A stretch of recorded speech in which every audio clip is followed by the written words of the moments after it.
Hello friends, स्वागत है आपका अपने यूट्यूब चैनल सेफ्टी स्टैंडर्ड विनय में। फ्रेंड्स, आज हम लोग बात करने वाले हैं सऊदी अरामको रिगर लेवल के बारे में। रिगर लेवल 3, रिगर लेवल 2 और रिगर लेवल 1 के बारे में। तो चलिए एक एक करके इन तीनों के बारे में जानते हैं। सबसे पहले जान लेते हैं रिगर लेवल 3 के बारे में।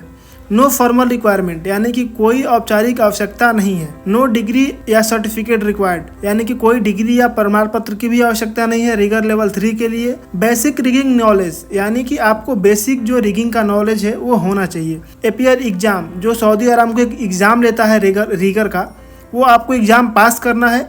अगर आप वो एग्जाम पास कर लेते हैं तो आप रिगर लेवल 3 के लिए सर्टिफाइड हो जाएंगे और आप 10 टन तक का भार को उठाने के लिए आप सर्टिफाइड हो जाएंगे। ये हो गया रिगर लेवल 3 का। अब बात कर लेते हैं रिगर लेवल 2 में क्या क्या चीज़ें हमें देखने को मिल सकती है। रिगर लेवल 2, इसमें हम देखते हैं कि हमें क्या क्या आवश्यकता पड़ सकती है, किस किस दस्तावेज की ज़रूरत हमें पड़ सकती है।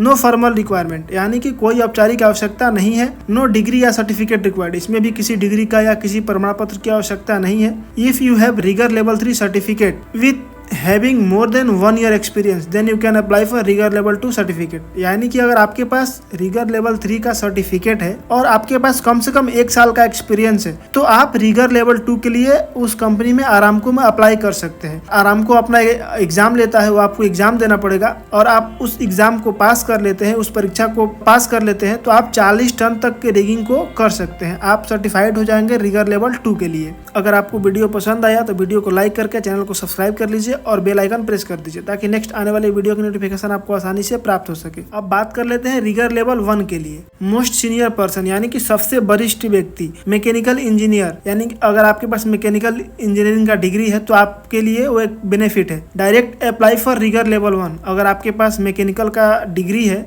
आप इंजीनियर हो तो आप डायरेक्ट अप्लाई कर सकते हो रिगर लेवल 1 के लिए। If you have rigger level 2 certificate with having more than 1 year experience then you can apply for rigor level 1 certificate, यानी कि अगर आप ऑलरेडी रिगर लेवल 2 हो, आपने किसी तरीके का इंजीनियरिंग नहीं किया है और आपके पास 1 ईयर का एक्सपीरियंस है तो आप रिगर लेवल 1 के लिए अप्लाई कर सकते हो। Authorise to prepare lifting plan, और आप लिफ्टिंग के समय जो लिफ्टिंग प्लान बनता है उसके लिए भी आप सर्टिफाइड या ऑथोराइज हो जाओगे। Can rig all loads and approve lifting plan for critical lift, अगर आप एक मैकेनिकल बैकग्राउंड से है, मैकेनिकल इंजीनियर है तो आप अगर रिगर लेवल 1 के लिए अप्लाई करते हैं, आप एग्जाम पास कर लेते हैं तो आप किसी भी तरीके का लोड को रिगिंग कर सकते हैं। और लिफ्टिंग प्लान के लिए, जो क्रिटिकल लिफ्ट के लिए हम लोग जो लिफ्टिंग प्लान बनाते हैं उसके लिए आप अप्रूवल दे सकते हो, क्योंकि आपके पास अच्छा खासा एक्सपीरियंस, अच्छा खासा नॉलेज होता है और आपको रिगर लेवल 1 के लिए जो सऊदी अरामको है वो ऑथराइज कर चुका होता है। तो आप एक सीनियर पर्सन हो जाते हैं, आप एक तरीके का लिफ्टिंग इंचार्ज हो जाते हैं जब आप रिगर लेवल 1 का एग्जाम पास कर लेते हैं।